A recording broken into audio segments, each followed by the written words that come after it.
喂喂喂，呢度係文哥聊天室，過嚟傾下偈，吹下水，乜嘢都嚟噏一餐。大家好，歡迎嚟到文哥聊天室。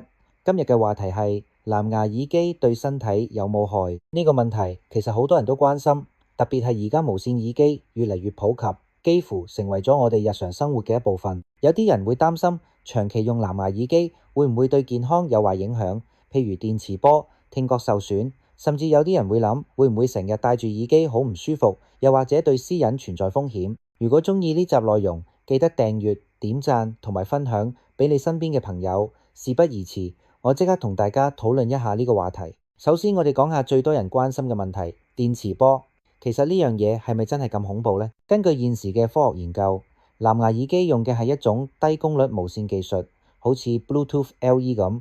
佢發射出嚟嘅電磁波輻射量非常低，遠低過國際安全標準嘅限值，例如世界衛生組織 WHO 或者 ICNIRP 設立嘅標準。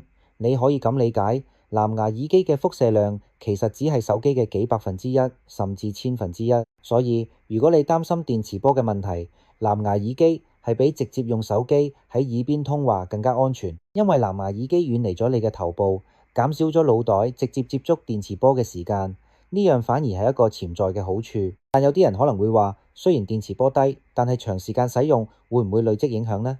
科學界仲冇一個絕對答案，但現有嘅研究未有顯示藍牙耳機會對健康造成直接嘅負面影響。當然，我哋都唔可以排除長期使用嘅潛在影響，因為無線技術嘅普及歷史比較短，所以就算現時冇問題，未來仲需要進一步觀察。但總括嚟講，起碼以現階段嘅科學數據嚟睇，藍牙耳機嘅安全性係可以令人放心嘅。講完電磁波，我哋再嚟睇下聽力損傷嘅問題。其實呢樣嘢係唔關藍牙耳機定有線耳機事，純粹係因為音量同埋使用時間影響。根據世界衛生組織嘅建議，耳機音量最好控制喺85分貝以下，連續使用時間唔好超過1個鐘頭。如果你成日將音量開到好高，又或者成日都戴住耳機，其實對聽力真係會造成傷害。你可能未必即刻感覺到，但長期高音量使用會慢慢損害你嘅聽覺神經，最終可能會出現聽力退化。所以正確使用耳機係非常重要嘅。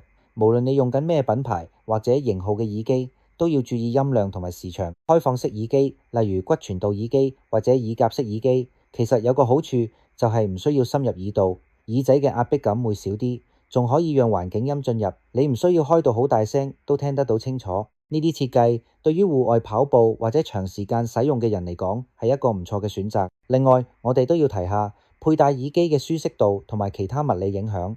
有啲入耳式耳機如果長時間戴住，會令耳道唔通風，同埋導致耳垢堆積，仲可能會引發耳道感染。而頭戴式耳機雖然解決咗呢個問題，但係如果設計唔好，可能會壓住你嘅頭部或者耳朵，帶嚟另一種唔舒服。所以選擇耳機嘅時候都要考慮設計同材質。最好揀啲親膚材質嘅耳機，減少敏感或者過敏嘅機會。講到智能功能，有啲高端藍牙耳機仲加入咗健康監測或者語音助手功能。呢啲科技雖然方便，但亦都涉及到數據私隱嘅問題，例如監測心率或者收集位置信息。呢啲數據如果冇做好保護，可能會有洩露嘅風險。所以大家喺選購耳機嘅時候，可以睇下產品有冇通過相關嘅安全認證，例如歐盟嘅 RED 認證咁樣，確保數據安全。最後，我想講下劣質產品嘅危害。市面上有啲廉價耳機可能會用劣質電池，呢啲耳機有短路、過熱甚至爆炸嘅風險，安全性好低。仲有啲耳機冇音量控制保護功能，容易令用家喺唔知唔覺之中傷害咗自己嘅聽力。所以我會建議大家選購知名品牌嘅耳機，例如 Sony、Bose 或者華為等等，注意下產品有冇相關嘅安全認證，例如 IP 防水認證或者 SGS 安全檢測。千祈唔好為咗見好抵而購買劣質產品。總括嚟講，藍牙耳機喺正常使用情況下，對身體嘅影響係非常低嘅，甚至可以話幾乎無害。你只需要注意音量同使用時間，揀啲設計好嘅耳機，基本上可以放心使用。當然，如果你仲係唔放心，可以間中用返有線耳機，或者減少耳機嘅使用時間。呢啲方法都可以進一步降低風險。大家對今日嘅話題有咩睇法？歡迎留言分享。